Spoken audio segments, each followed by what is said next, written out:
কখনো মনে করো না যে তোমাকে পাইনি বলে তোমার ক্ষতি করব। হাসতে হাসতে দুনিয়া থেকে চলে যাব, তবুও তোমার সুখের পথে কাটা হয়ে দাঁড়াবো না।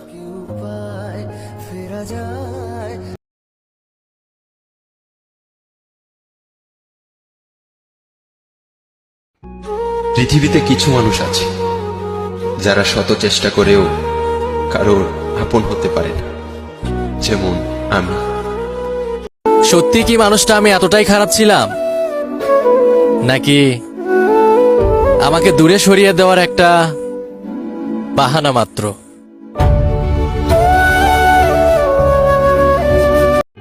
প্রীতি যে কি যন্ত্রণা যে কাজে সে জানে, অন্য কি বুঝিবে গোতা প্রেমিক বিহনে।